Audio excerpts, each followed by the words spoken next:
Now for today's quick shot of Sips, Suds, and Smokes. Hey, welcome to this Quick Shot Sips episode where everything good in life is worth discussing. As always, we are the best thing on at 2 a.m. Negative tractor racing is on now.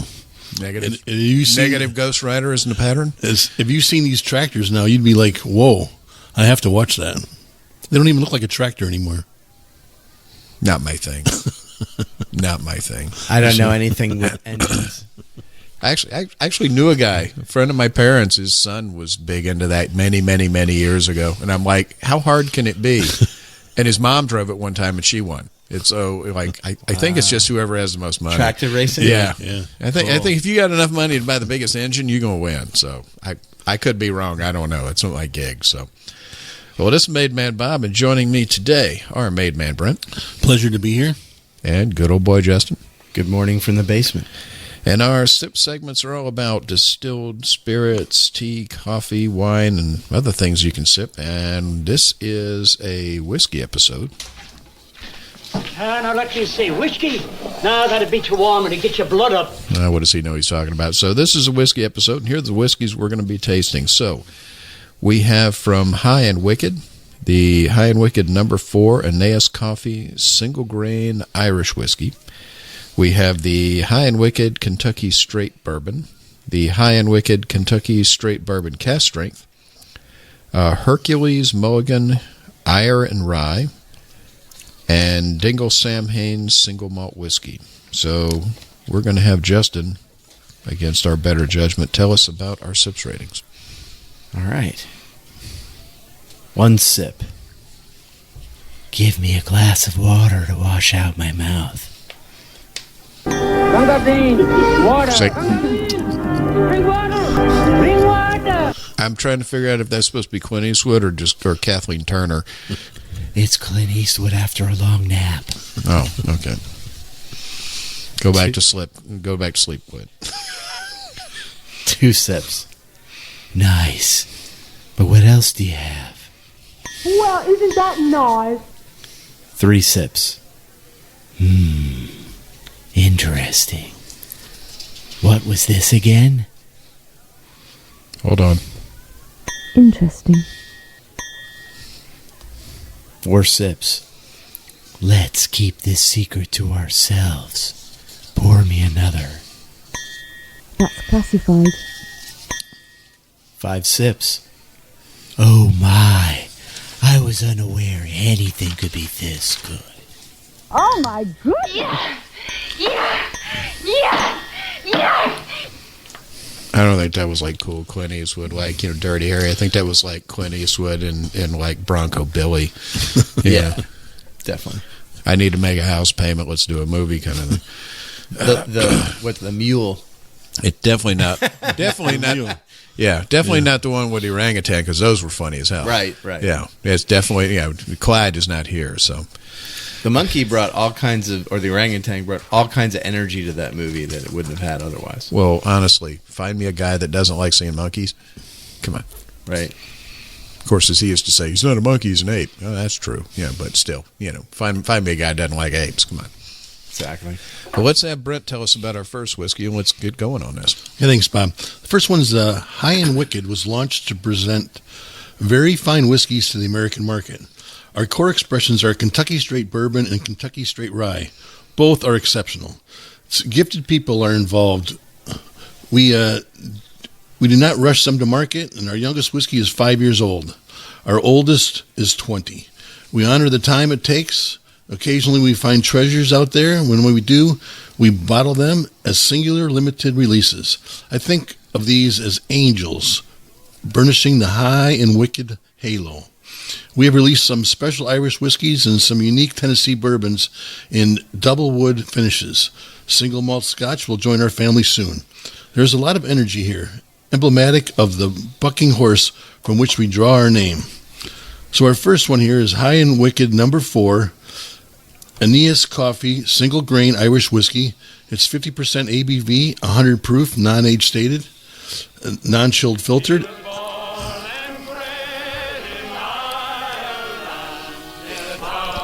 Come on, the quiet man. You don't know The Quiet Man? John Wayne's best movie ever. Oh, God. So this is a 95 corn and 5% malted barley.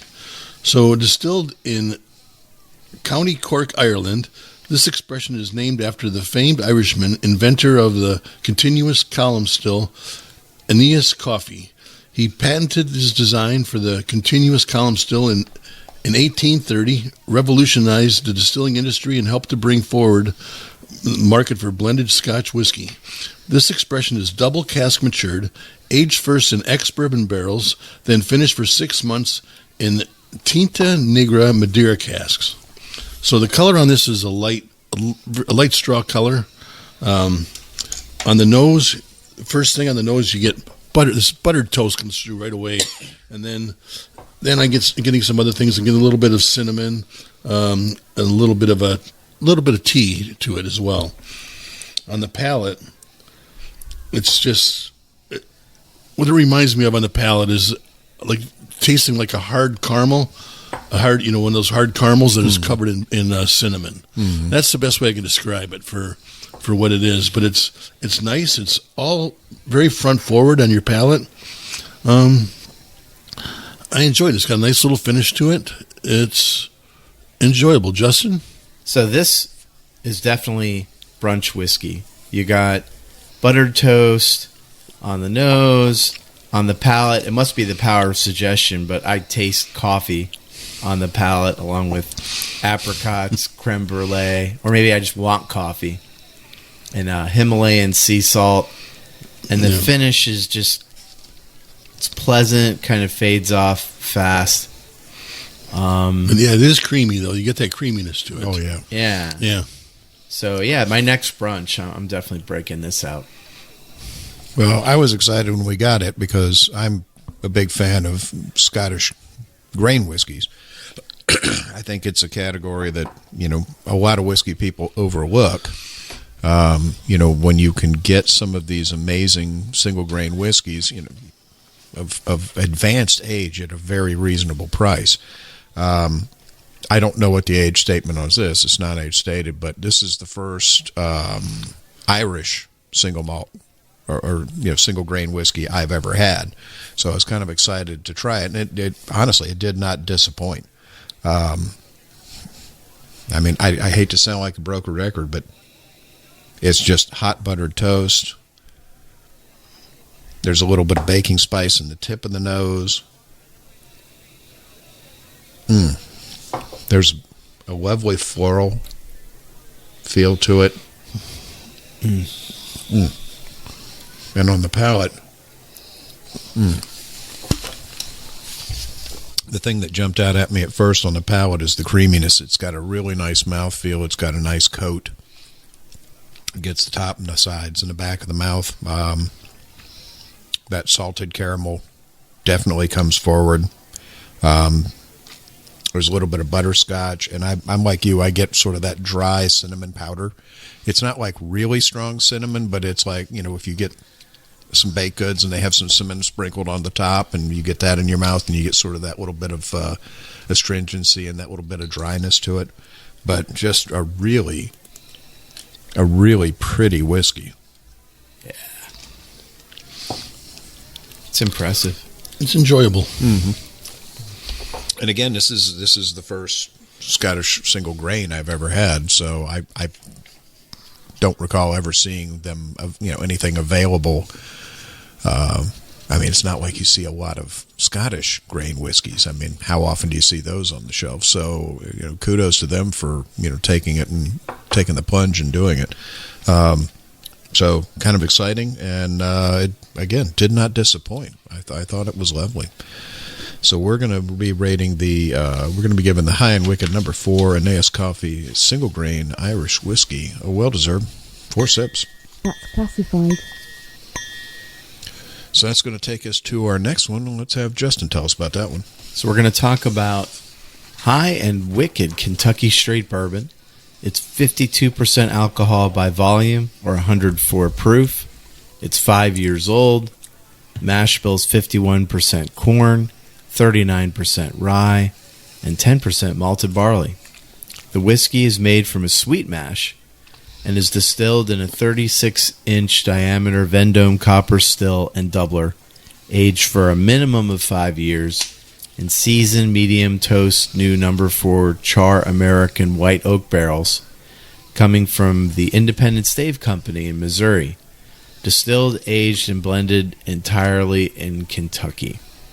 On the nose, I got some serious oak.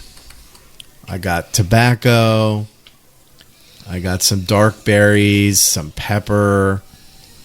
On the palate, I got limes and Dr. Brown's black cherry.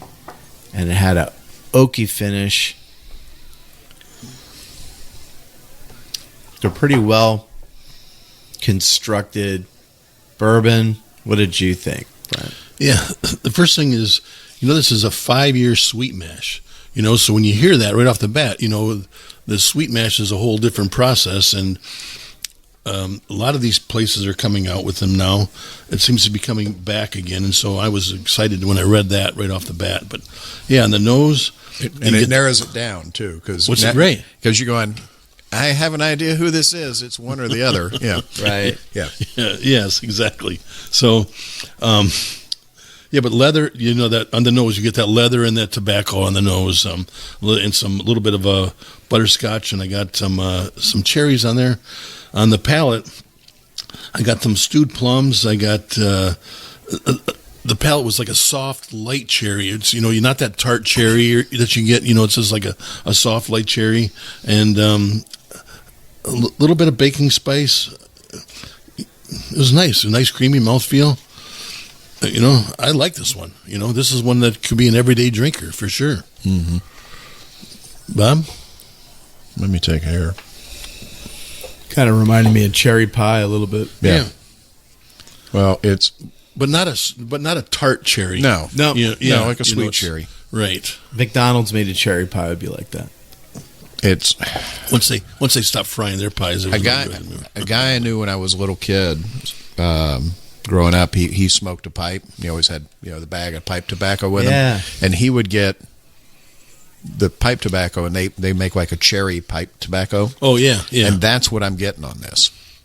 He passed away many years ago, but there's that sort of tobacco-y under, and then the cherry on top. So, and I get a little bit of like old worn leather. There's definitely a nice butterscotch on it, a little bit of citrus,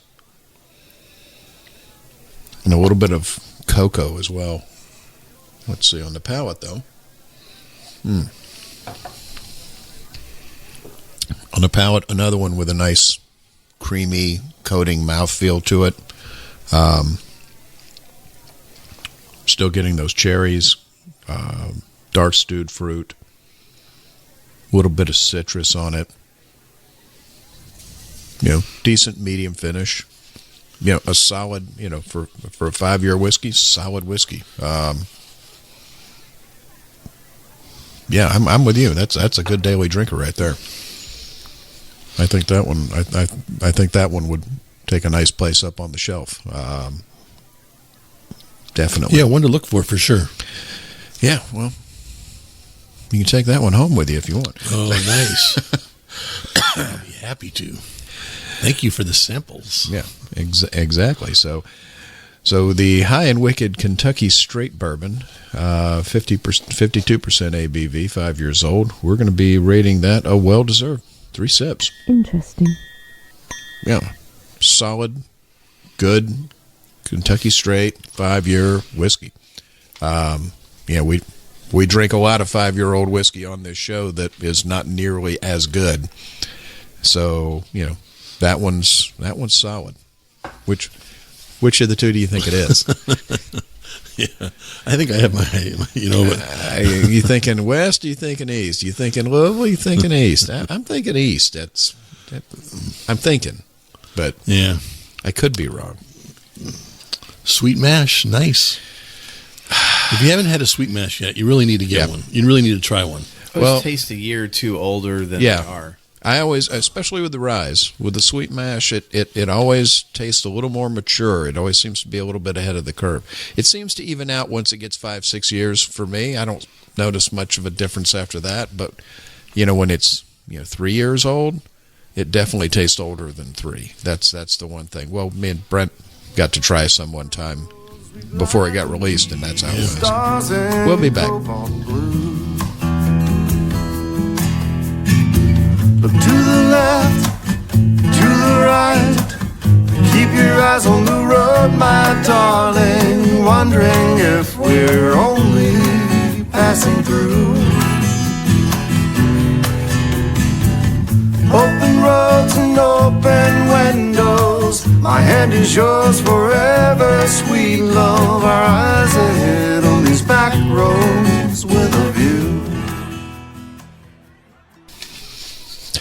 Hey, and we're back, and we're discussing some whiskeys, well, right now from High and Wicked. So that takes us, we just finished talking about their Kentucky Straight Bourbon. So that takes us to our next one, which is the High and Wicked Kentucky Straight Bourbon Cask Strength. So 62.5 or 62.6 ABV, 125.2 proof, 5 years old. Very aroused. Mash bill of 51% corn, 39% rye, 10% malted barley. This is the cask strength version of the previous sweet mash Kentucky Straight Bourbon. So on the color, got a nice sort of aged penny color to it. You can see the age in it. On the nose, it's very heavy dark stewed fruit. I'm getting some of that pipe tobacco again. And then some cinnamon and some like caramelized nuts. Honestly, it's power suggestion, but they have in their tasting notes pecan pie, and I'm like, that's definitely pecan pie.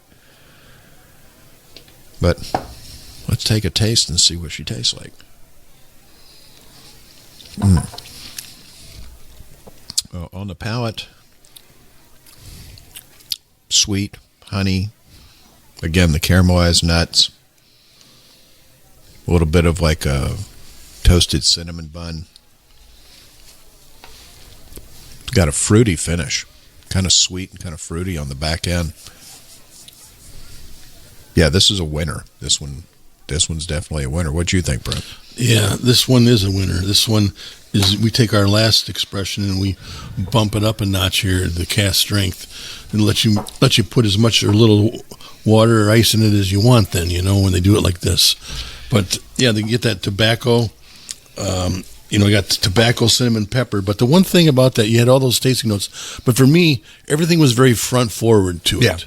It didn't like coat your mouth or anything, but it was very front forward.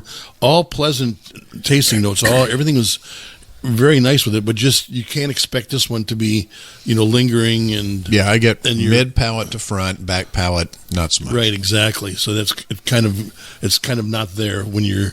You just kind of think like, cask strength is just going to cover my entire palate, and it's going to have that nice long finish to it. Again, that's the only knock I have on it. Right, it's just missing. It's got 2/3 of the palate. It's just missing that back piece. It's missing the back piece and missing the long finish. But other than that, it's fantastic. It's a fantastic whiskey here. Let's be rat weasels and just find the smallest thing to pick about. Right. No, I mean, I just want to bring that up. Are you missing harm? Is that it? You're missing harm? Yes. This is why people love let's be honest. If you want to really pick, we only have one bottle. They didn't send a case. No, it's very enjoyable. I mean, another one that's a winner. You want to get this on your shelf. That's for sure. Justin? So the nose reminds me of like the forest floor when it finally stops raining and the humidity kicks in. I got like plums and green melon. The palate was powerful on this one. I got pepper, almonds, honey, and the finish I got more of a finish when I first started tasting it. I got like oaky and sweet, but it fades fast. And now that it's been out in the air for like a half hour. Did you try it with water? Yeah. I tried it with water and it opened it up a bit. Oh, I'm gonna try just a tiny bit, but it now I'm getting the whole palate. Well, Once I put a little water in, it really blossomed. Yeah, so put an ice cube in it or a couple of drops of water, and you're going to be really happy. Yeah, with take it from 125 to about 121, and you're perfect. Yeah, it's well, there you go. Yeah, really, that's our really recommendation. Good. Yeah, I'd say a couple of drops on this one, and you're definitely in business. But I met these folks at the Benny's whiskey event that they would always do before Whiskey Fest, probably 2 years ago. So I've been going back and forth with them for quite some time, and then they sent me these, and then they've made it, eventually made it up to the front. So it's been a while since I first talked to them, but I was impressed with their stuff then, and I'm impressed with their stuff now. So. Very impressed with all of their three products that we just tasted. Yeah. Impressed with all three of them. So we're going to give the High and Wicked Kentucky Straight Bourbon Cask Strength a well-deserved 4 sips. That's classified.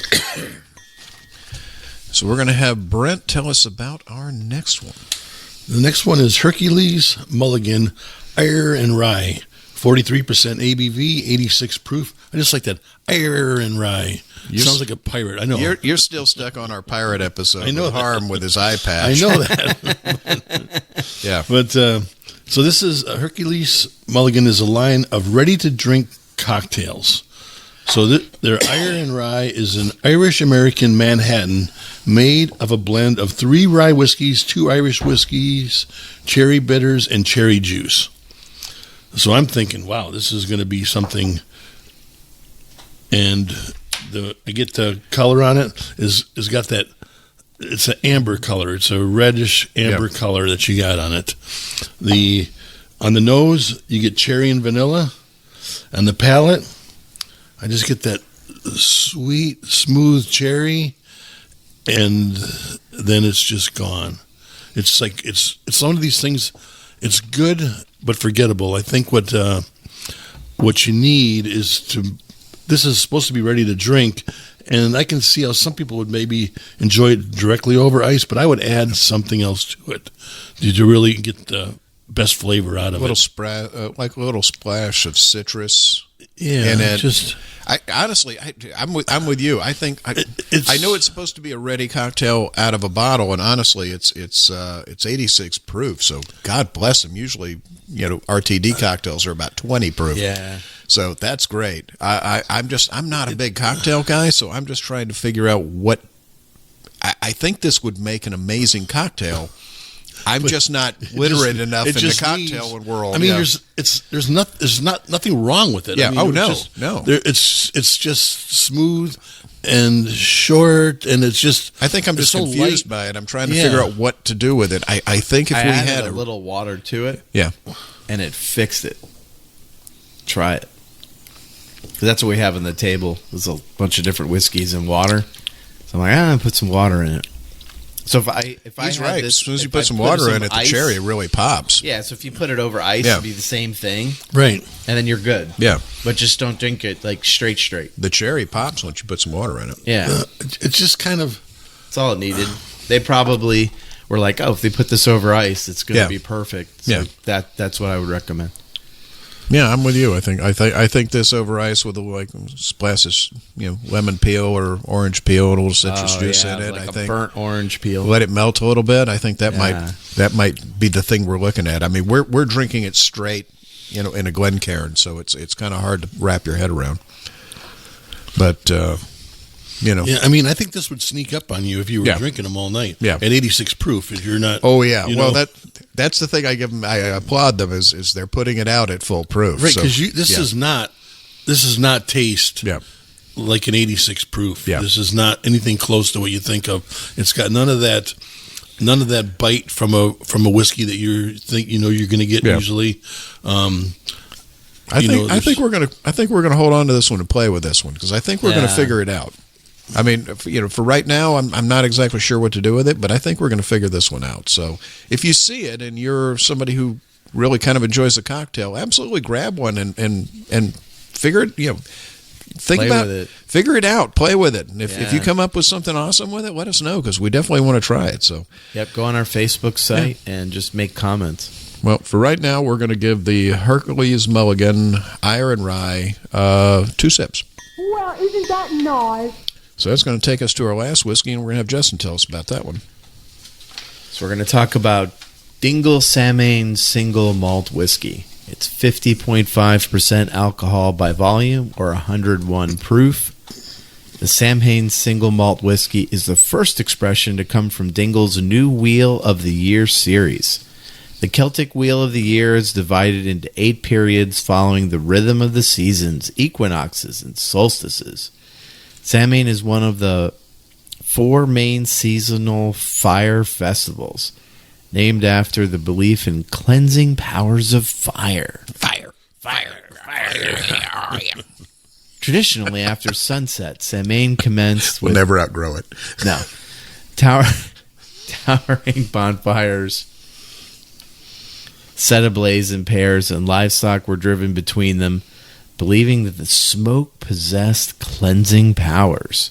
Samhain is also the origin of Halloween, observed from sunset on October 31st to November 1st. First observed by Celtic pagans, Samhain was believed to be the day the veil between the living and the dead was especially thin, allowing the spirits of the dead to visit the living.